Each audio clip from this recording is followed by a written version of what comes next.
What is up, fight fans? I am Jason BURGOS for Sherdog.com, and I am joined by a man who recently was able to exorcise his cage demons in Jacksonville, Florida. After back-to-back defeats, he returned to the cage and scored his first victory in over a year against a high-level talent in Ray Borg. And that man is Washington's own Ricky Simon. Ricky, congratulations on the win, and thanks for the time today. Thanks, man. Thanks for having me back. So before we get into this important bounce back win in Jacksonville, I have to ask, because it was an element that fascinated me throughout fight week for a lot of people, and that's, how did you enjoy your COVID-19 test, and was it as awful as you expected it to be? I think all the videos of all the other fighters posting it, of them getting the test done, like, made me more nervous for it. But when I got it done, I posted mine. It was fine. It's a little like weird sensation in the back of your like nose, but I mean, I think the videos kind of like that, the anticipation for it and the reactional videos kind of like set me up for, like, I was a little more. Honestly, it wasn't that bad. Well, I'm glad to hear, because I'm seeing the fighters like that, and I'm not a punk compared to fighters. I'm glad. It makes me less scared to finally get something like that eventually. But before 2019, you had only lost once in your career. The year ended for you with 2 straight. For professional athletes, confidence is so important. After those losses, was your confidence shaken at all? Did doubt creep in a little bit? Did you need to rebuild, change some things? And was cutting that trademark mullet a part of some greater change for the positive? The confidence never faded for me. I think in my eyes, I got caught against a Hall of Famer, and then I lost a razor thin decision to a top 10 guy in the world. So I could easily go and try to get easy fights and just hang in the background of the division, but the UFC saw something in me, and I'm not going to turn down these high level fights. So I got pushed early, and I think that was I'm jumping up in competition, so it's just hard. Like, it's harder to get. I was on an 8-fight win streak, and and I had some really good names under my hat. So it's just the name of the game. Sometimes it's not your night, and I think I definitely felt like I could have performed better in the things that I've been working on. So I've added Team Oyama, Colin Oyama to my camp over the last few months, and gone out there training with Cheeto Vera and Alex Perez, and they got a bunch of other really tough guys out there my size. And Coach Oyama has a great mind for the sport, and him joining the corner with Fabiano Scherner, my head coach at American Top Team Portland. They just put together a great game plan, and I felt great last Wednesday. Now, I read an article talking about how you said you were traveling around a lot for when you were preparing to be fighting in Portland in April, and that it was expensive and stuff like that. I figured it was doing traveling around just because of gyms closing and everything going on with the pandemic, but you actually chose just to change up your camps. Is that what it is? And what made you choose to work with Team Oyama, which is one of the most underrated gyms that does not get enough credit? What made you choose to go there? Was it just the closest thing that was a top thing, or you had a respect for certain elements of what they did? I was traveling before the pandemic began. I actually had an Airbnb for a few weeks in California training at Oyama's before they started cutting down flights, and the fights got canceled. And so I was gonna stick it out over there until they said I wasn't fighting, and they finally said, like, you're not fighting. So then I ended up coming back home, and but I was already I'm managed by Jason House from Iridium, and he has great ties with Oyama, and one of my teammates, Brent Primus, former lightweight champ in Bellator. He's been making the jump over there, so he's just been talking great about it. And I've made the trip a few times already. I just hadn't had a chance to, how it is when you're joining a new, trying out a new camp. You kind of have to, like, go outside of camp, and see if everything, all the pieces come together and it's a good fit, the chemistry. And then, for me, I don't want to just, like, oh, let's try a camp out here. That's a big gamble for me. Like, what if I don't like it? Yeah. So, like, I went a few times and I loved it every single time. I had great chemistry with the boys over there and the team and coach. So, yeah, so I mean, that's definitely something I'm already trying to plan my next trip over there. And obviously I still train with Tyson Nam out in Hawaii with Hawaii Elite too. So, you know, those have been 3 gyms in these last, you know, few years, Oyama within the last year. So I've been getting great work, and it's just a matter of, you know, I am kind of like enjoying getting to go into like Hawaii and California to train because, you know, it's rainy and cold over here in the Pacific Northwest. Yes. So it's nice to get out into some sun and on some beaches. Now, for the fight with Ray Borg, Ray made his bones as a flyweight, while bantamweight is for sure an optimal weight class for you. As the fight played out, there seemed to be an obvious strength difference between you, and not just in the wrestling grappling department, but your punches seemed to have more impact when they landed than his on you. Was that something you banked on exploiting in the fight as you prepare for it? And was it exactly like you might have thought? Did you feel stronger, not so much?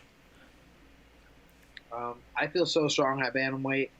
I've had the majority of my amateur career at 55 and 45, and then even you know, on and off of my pro career, I fought a catchweight at 150 and 145 several times, and I knew Borg was moving up, and I asked for a catchweight since it was short notice. And no, and I was like, man, he missed weight, you know, 2 of your last 3 fights. You know, I was kind of pissed. I was like, damn. I was like, you know, because making 135 is not easy, but I wanted to fight, and it, you know, it was about 3 weeks to make the weight. So, but I'm a big bantamweight, and after weigh-ins, I fueled all the way back up, and you know, he had to deal with that extra weight. A fun facet of the fight was the back and forth talking between you two, something that isn't uncommon for you in your fights.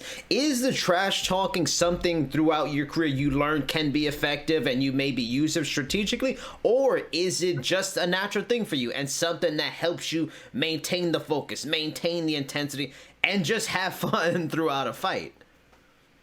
Yeah, you know, I grew up, I'm the second oldest out of 4 boys. And my older brother is just like 17 months older than me. So we grew up, and sometimes our parents give us boxing gloves when we were like 5 and 6, that if you guys have a problem with each other, like, you guys figure it out. Don't come crying to us. Like, you know, you guys are boys. Yeah. So we would fight for like hours, and it'd be like him on top of me in a position, just like talking his shit, beating me up, and I'd reverse him. Like, I'd be taught. So it's like kind of how I grew up with all my brothers, my cousin. I have 2 other cousins that are professional fighters, John Simone. He's still on the regional circuit, and then Vince Morales, who's also in the UFC at bantamweight. So that's been our entire life. We talk shit to each other, we beat each other up, we fought. So it just seems so natural when I get in there. And I kept telling everyone, I was like, dang it, I'm a little nervous for there not to be an audience, because usually there's an audience, you can kind of like, you can't really hear what I'm saying. I was like, it's gonna be quiet in there. There's gonna be camera. I gotta like maybe like not watch what I say, because I do talk a lot of crap. But it's all fun. And talk to me about that, like that kind of experience, because obviously you can hear you guys. And as I was watching it early today, there was one point where the announcers made a critique on your physique, looking big, looking strong, and then you put up like the flex, the guns. Like, could you hear them clearly talking throughout the whole fight too? Yeah, you know, that was actually the most weight I've ever I think I put on. Like, I was just trying to trifecta help me out so much, and I was just trying to stay on my water intake. And just really feeling, I think fighting on the East Coast, I was fighting a little bit later. So I just felt fueled up and ready to go. And I did feel big. So it's funny that I could hear DC say that. And what kind of differences did this, like, you know, go more in depth on that with the trifecta and the working with them and how you felt good? Because not only did you seem like the stronger guy, at points you seemed like the faster guy. And this is a guy that used to be a flyweight for the title and stuff like that. Were there clear differences this time around with your hydration, with your cut, that maybe with your diet, nutrition, that were different than before, that really got like this phenomenal version of you in this fight? Nothing too different. Honestly, just more experience with it. I had to really tighten things up on 3-week notice. You know, close to 30 pounds to lose. You know, so I had to. But I'm always in shape. The thing is, like, my weight. I think it's just my build, my body. I walk around low 60s, even when I'm eating healthy all the time. So it's just. But as soon as I really tighten things up and switch things around, the weight melts off. But Trifecta and the UFC have been like mailing me up during fight week. So as soon as I get there, they have my meals ready for every breakfast, lunch, and dinner. Mario the chef, I always joke that like it's funny that all the people I love most in this world cook for me. But that guy, I love it. He's a super nice guy, and man, his food's always great. So they make sure as soon as after I weigh in, we plan it out. So I make weight. I'm barely on weight for no more than 5 or 10 minutes because the way we do it, I just walk on the scale. And then as soon as I step on the scale, they have a bottle for me. You got to drink this in this amount of time. And they wait. All right. After a certain amount of time, they got another bottle of something different. Like, all right, you got to drink this now. It's just, sodium and electrolytes and stuff like that. But it's just nice knowing that I'm not guessing what I'm doing. I'm putting the weight back on in the right way instead of just grabbing something and chugging it and like, and then not feeling good. There's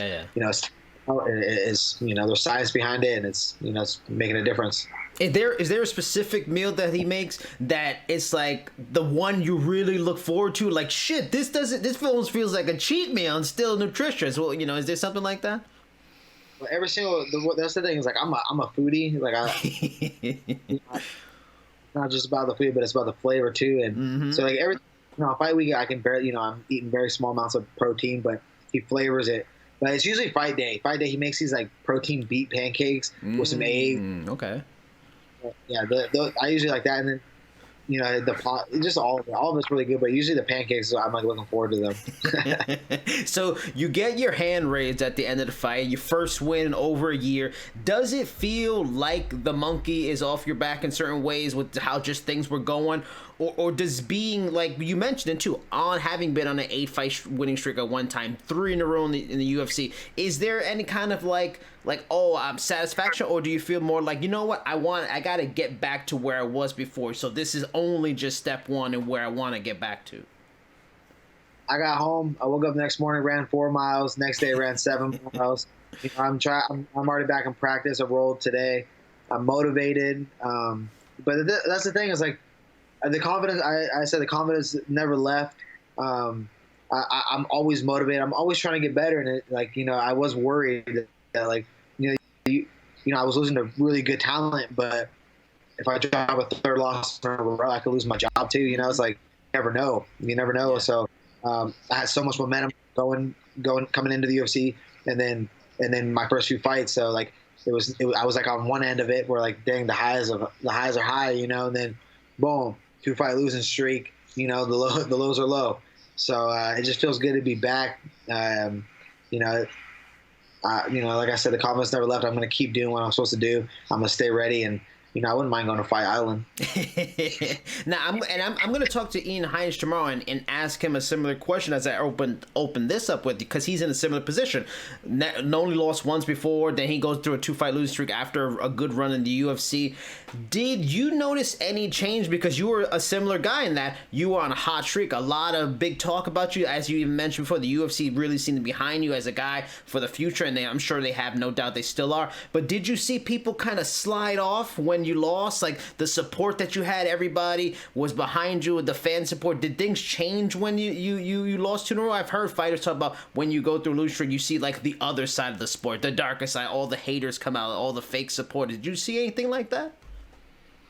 Yeah, I definitely noticed it, but it's like, when you're hot, you're hot. When you're not. And it makes sense. The fan, there's always the next week of a fight. So the fans kind of have short-term memory. So, it went from me being like, oh, this guy's going to, be on a hot streak to the belt. And then I was like, oh, this guy's going to get cut. So I got to, but there's a reason why I don't really pay attention on social media. I don't really read. I get message requests all the time. And I don't really, I feel bad, but I don't like to go through them. So, because you can't like want that, like, when you win, and then because when you lose, it's not gonna be there anymore. So you still got, just gotta keep doing what you're doing and not worry about all that external shit. And I mentioned a little bit earlier, you were supposed to be on the Portland card. You're a guy from the region, Washington. You would have been able to compete close by. And the UFC does not go there very often. So the fact that they had that was a big deal. How much of a bummer was it not to get on that card, which is, like I said, such a rarity to be out there for them? Yeah, I was so excited. I didn't even get to announce it. I had training for about like 4.5, 5 weeks for the fight. But for some reason, like, I don't know what was going on with the contract or what. I was also in the middle of signing a new deal with the UFC, so I had to wait to announce some stuff, and then the card got canceled, so I never even got it. I never had the chance to be like, hey guys, I'm gonna make the walk home, So that would have been a dream come true to make the walk right there in the Moda Center. I live right across the bridge from Portland, Oregon, and Vancouver, Washington, where I've been raised. So I knew it would have been insane if I fought there. And but I'm not giving up hope. I'm hoping, one of these, after all this crap's over, that they decide to come back over to Portland and I'll make the walk out there.